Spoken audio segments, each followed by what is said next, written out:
प्रश्नावली 7.1 का पहला प्रश्न है, यदि cos x बराबर -3/5 और पाई से बड़ा x और x से बड़ा 3π/2 दिया। इसका कहने का मतलब क्या होता है कि पाई से लेकर 3π/2 के बीच 180 से 270, यही होता है ना। पाई का मान 180 होता है, 3π/2 का होता है 270 होता है। मैं आगे आपको बताऊंगा निकाल के, ठीक है। तो निम्न का मान ज्ञात कीजिए कह रहा है, ठीक है। कौन कौन सा प्रश्न है? पहला है sin 2x, दूसरा है cos 2x और तीसरा है tan 2x है। तो चलो पहले इसे हल कर लेते हैं, ठीक है। cos x से sin x का मान निकाल लेते हैं, ठीक है। तो cos x का मान कितना दिया हुआ है, तो यहाँ पे मैं लिख लेता हूं, दिया है cos x बराबर -3/5, ठीक है। ये दिया हुआ है। मैं इसे क्या बनाऊंगा? साइन बनाऊंगा ना। तो साइन जब मैं बनाऊंगा तो आप लोगों को एक सूत्र के बारे में पता होगा, ठीक है। सूत्र क्या है? चलो मैं बता देता हूं। इसको जब मैं वर्ग करूंगा, किसको वर्ग करूंगा? इसको, ठीक है। वर्ग कर देते हैं तो ये वर्ग हो जाएगा, तो ये भी वर्ग हो जाएगा, है ना। तो हम क्या करेंगे, दोनों पक्षों को वर्ग करने पर लिखेंगे, ठीक है। तो यहाँ पे मैं लिखा तो नहीं हूँ, डायरेक्ट मैं कर रहा हूँ, ठीक है। लिख लेना आप लोग, दोनों पक्षों को वर्ग करने पर। तो cos स्क्वायर x हो जाएगा और ये -3/5 इसका भी क्या हो जाएगा? वर्ग हो जाएगा। इसको और हम कैसे लिख सकते हैं? 1 माइनस साइन स्क्वायर x, ऐसा लिख सकते हैं, बिल्कुल ऐसा लिख सकते हैं, लिख लेते हैं, ठीक है। और ये कितना होगा? देखो 2 बार है ना, तो ये माइनस माइनस क्या हो जाएगा? प्लस, और ये 3 तिया 9 और 5 पंचे ये 25 हो जाएगा, 9/25 बन जाएगा, ठीक है। 3/5 और यहाँ पे माइनस, इसका वर्ग करने पर इतना प्राप्त होगा, ठीक।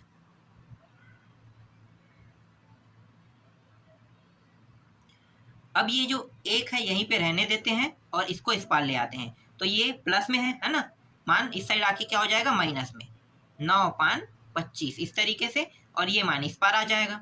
तो इस पार आएगा तो ये कितना हो जाएगा? साइन स्क्वायर एक्स सही रहेगा, लेकिन चिन्ह जो माइनस है वो इस साइड आके क्या हो जाएगा? प्लस हो जाएगा, ठीक है। यहाँ पे अदला बदली नहीं कर रहे हैं, यहाँ पे क्या कर रहे हैं, एक मान यहीं पे है, देखो एक मान को इस साइड और एक मान को इस साइड ले आ रहे हैं। तो इसको हम कहते हैं पक्षांतर नियम कहते हैं, ठीक है। पक्षांतर कर रहे हैं। चलो आगे हल करते हैं। अब यहाँ पे देखो कुछ नहीं, मतलब 1 है, तो जब तक के हर बराबर ना हो तब तक के ये मान घटेगा नहीं। तो हर को बराबर कर, 25 से कम 25 एक बार गुणा हो गया, 1 का गुणा 9 के साथ होगा, 9 एकम 9, फिर इन दोनों का साथ में गुणा, 25 से कम 25 इस प्रकार से, और ये हो गया साइन स्क्वायर एक्स। घटा दो तो 16 कितना आ जाएगा? 25 आ जाएगा ना, और यहाँ पे sine square X. Under root जो है, मतलब वर्ग हटाने पर अंडर रूट कहाँ पे लग जाएगा? दूसरे साइड में। तो इस साइड में लग गया 16/25 के ऊपर अंडर रूट, और ये हो गया साइन एक्स हो गया, ठीक है। वर्ग हट गया, समझो। और यहाँ पे देखो अंडर रूट के अंदर में ना, तो अंडर रूट के अंदर में है, तो जब ये अंडर रूट से बाहर आएगा, ठीक है, यहाँ पे मैं प्लस और माइनस भी लिख लेता हूँ, ठीक है। प्लस माइनस इस प्रकार से आपको लिख लेना है। आगे मैं बताऊंगा कि मान माइनस में आ रहा है कि प्लस में आ रहा है, ठीक है। ठीक, यहाँ पे देखो 16 है और यहाँ पे कितना है? 25 है ना। तो ये 4 के वर्ग होता है, 4 का वर्ग 16, और 25 जो है 5 का वर्ग होता है, 4/5 इस तरीके से, और प्लस माइनस को भी लिखना है, और ये साइन एक्स। अब मुझे बताओ कि साइन एक्स का मान जो है वो कौन से चतुर्थांश में? देखो मैं आपको अब थोड़ा आगे बताता हूँ ना, ये जो बाकी मान है उसको मैं यहाँ पे आपको बताता हूँ कैसे होगा, ठीक। देखो यहाँ पे मैं लिख लूंगा, थोड़ा सा पहले बता देता हूँ, ठीक है। इस तरीके से ये हो गया 90, ये हो गया 180, ये हो गया 270 और ये हो गया 360।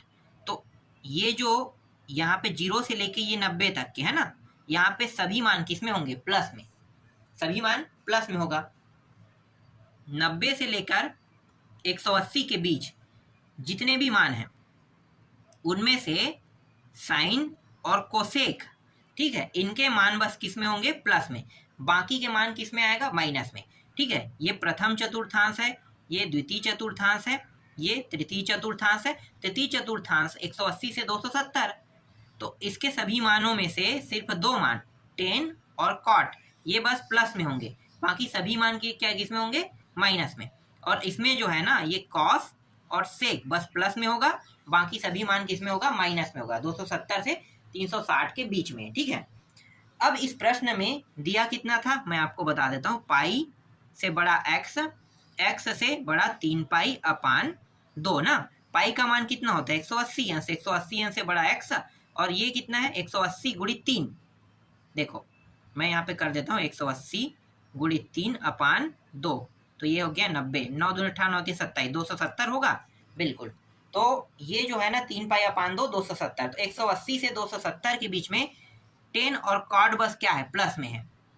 और जबकि हमारे पास ये जो मान है ये तो साइन है, तो ये प्लस में होगा कि माइनस में होगा, पता चल गया माइनस में हो गया, क्योंकि ये 10 और कॉट नहीं है, इसलिए साइन जो है वो किस में आएगा, माइनस में। समझ में आ गया, तो मैं -4/5 यहाँ पे लिखूंगा। ठीक है, 4/5, और ये क्यों हुआ, क्योंकि ये तृतीय चतुर्थांश में है।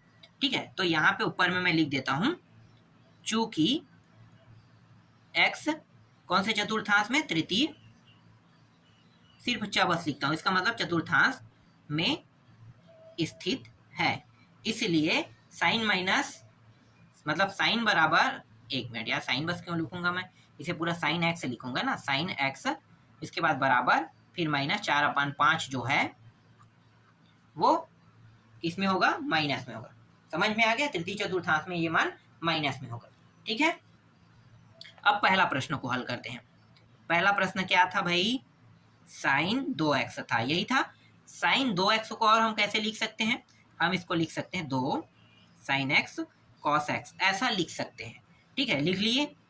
2 साइन x का मान कितना है, देखो -4/5 है ना, गुणित कॉस x का मान, कॉस x से ही हमने साइन का मान निकाला है, तो देखो -3/5 है, तो -3/5 लिख देंगे।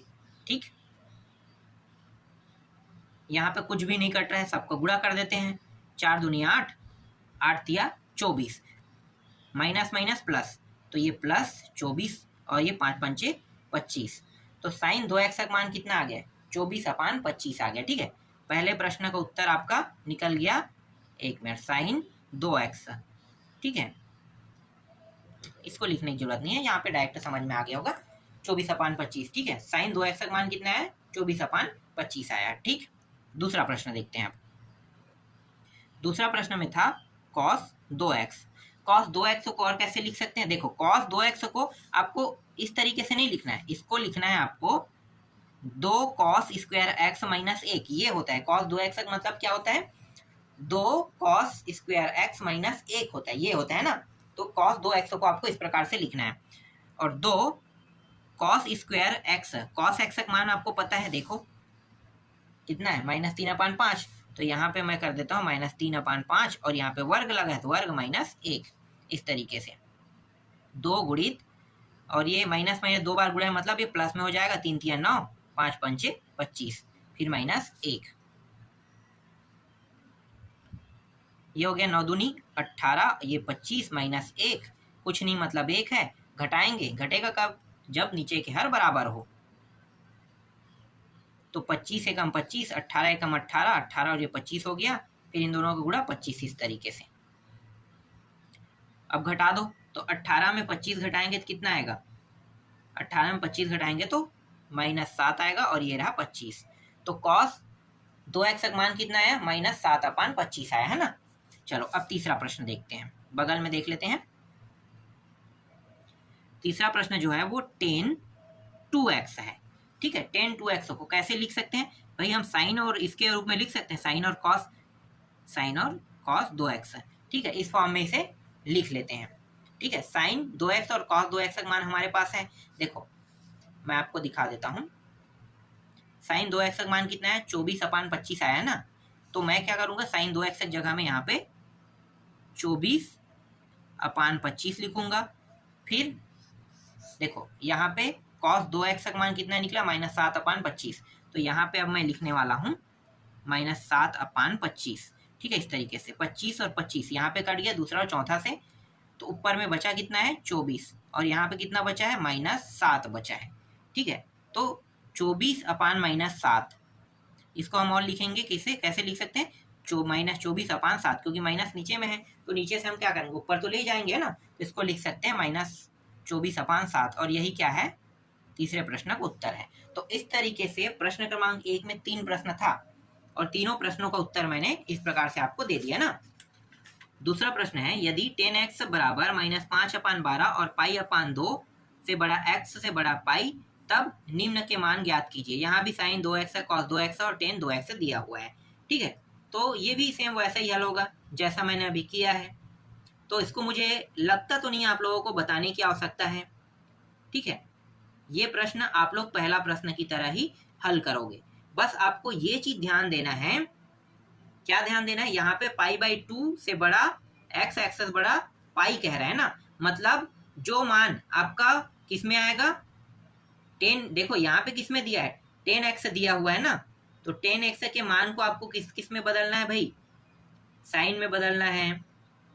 ठीक है, कॉस, चलो हल कर देते हैं, कहाँ कन्वर्ट करेंगे। आप लोगों से मुझे पता है ये बनेगा नहीं, क्योंकि आप लोगों को अभी ज़्यादा कुछ इसके बारे में पता नहीं है। ठीक है, हल करें, चलो जो दिया है उसको लिख लेते हैं। चलो दिया है, क्या दिया है, 10x दिया है। 10x का मान कितना है, -5/12 है। ठीक है, -5/12 दिया हुआ है। ठीक, अब मैं पहला प्रश्न डायरेक्ट ले लेता हूँ। ठीक है, पहला प्रश्न ले लेते हैं। पहला प्रश्न क्या है, sin 2x है। ठीक है, sin 2x को हम कई तरीके से लिख सकते हैं। ठीक है, sin 2x को अगर मैं 10 के फॉर्म में लिखूं तो मैं कैसे लिख सकता हूँ, sin 2x को 10 के फॉर्म में 2 10x/1 प्लस 10² x। जो sin 2x है इसका सूत्र ये भी होता है, याद रखना। ठीक है, ये सूत्र भी होता है sin 2x का, तो sin 2x का सूत्र हमने ये लगा दिया। ठीक है, सिर्फ ऐसा नहीं है कि sin 2x का सूत्र 2 sin x cos x बस नहीं होता है, इसके अलावा और भी कुछ होते हैं ना, इनमें से एक ये भी है। तो 2 10x/1 प्लस 10² x, इतना भी होता है। अब यहाँ पे करेंगे क्या, मान को रख देंगे, 10x का मान -5/12 1 प्लस -5/12 और इसका वर्ग, तो ये हो जाएगा 2 कट गया और ये 6 बार में है ना, तो -5 बटा यहाँ पे 6 बचेगा और यहाँ पे 1 प्लस ये जो वर्ग दिया है और अंदर के मान क्या है, माइनस में है ना, तो ये वर्ग है इसलिए क्या हो जाएगा, 2 बार गुणा होकर प्लस हो जाएगा, बचेगा क्या 5, तो 5 का वर्ग हो जाएगा ये भी, 5 पंचे 25 और 12 12 में कितना होता है 144। ठीक, इस तरीके से, तो -5/6 144 प्लस 25/144, इस प्रकार से। अब ये -5 ये 6, इन दोनों को जोड़ देंगे तो ये 9, ये 6 1 और ये हो गया 144। ठीक है, इस तरीके से पहला चौथे का गुणा, दूसरा और तीसरे का गुणा, तो -5 -5/6 पहला और चौथा है ना, तो इसके साथ किसका गुणा होगा 144 का, और नीचे में क्या हो जाएगा 1 6 9, देख लो पहला चौथे का गुणा, पहला चौथा दूसरा और तीसरे का गुणा। ठीक, जो जो कट रहा है उसको कटा देते हैं। तो देखो यहाँ पे कट क्या रहा है, यहाँ पे 6 के पहाड़े में कट सकता है क्या, 6 12 6 18, नहीं 2 के पहाड़ा पढ़ लेते हैं, 3 बार 2 7 2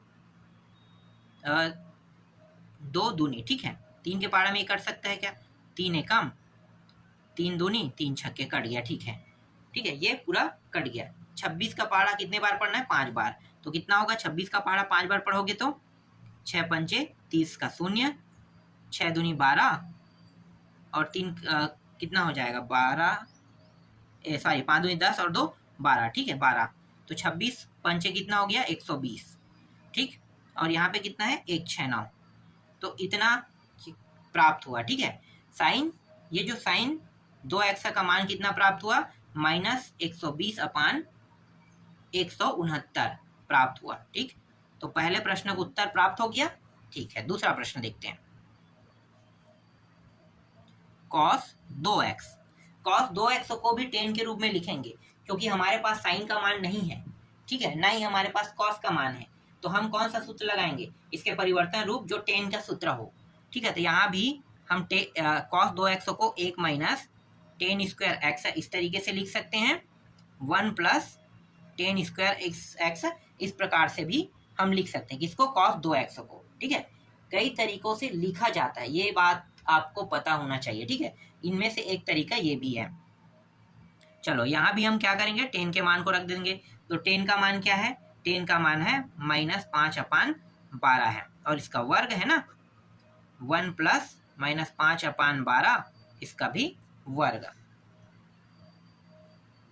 तो ये 1 माइनस, और यहाँ पे माइनस क्या हो जाएगा, प्लस हो जाएगा। 5 पंचे कितना हो गया 25, 12 12 में कितना हो जाएगा 144। 1 प्लस यहाँ भी 25 और 12 12 144। ठीक है, यहाँ कुछ नहीं, यहाँ कुछ नहीं, मतलब 1 है। तो ये हो जाएगा 144 माइनस 25 और 1 4 4। ठीक है, यहाँ पे देखो ये भी 144 प्लस 25 हो जाएगा, और फिर इन दोनों गुणा करके 1 4 4, दूसरा और चौथा सेम होने के कारण कट गया।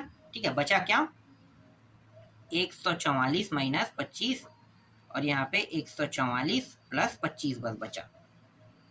इसको इसमें घटा देंगे, तो घटाने पर कितना आएगा, तो घटाने पर ये आ रहा है 25 घटा देंगे, तो 25 घटा देंगे तो 119 आ जाएगा ना यहाँ पे, और यहाँ पे 169 आ जाएगा। ठीक, तो दूसरे प्रश्न का उत्तर भी ये रहा, हमने प्राप्त कर लिया। ठीक, ये भी समझ में आया। अब बचा क्या है, अब सिर्फ बचा है tan बचा है ना, तो tan बचा है, तो tan को भी अब हल कर लेते हैं। तो देखो तीसरा प्रश्न, tan 2x, tan 2x को कैसे लिखेंगे भाई, इसको sin 2x लिख सकते हैं और cos 2x। sin 2x और cos 2x का मान अभी हमने निकाला है। देखो cos 2x इसका मान कितना है 119/169, और sin देखो यहाँ पे sin 2x इसका मान कितना है -120/169 आया ना। तो बस मानों को रख देते हैं, तो sin 2x का मान 120/169 और इसका मान है 119/169। दूसरा और चौथा से ये कट गया, बचा क्या -120 और 119, और यही क्या है इस प्रश्न का उत्तर है। तो देखो इस तरीके से दूसरा का तीसरा प्रश्न भी कंप्लीट हो गया, और ये प्रश्न भी आपको समझ में आया होगा, है ना।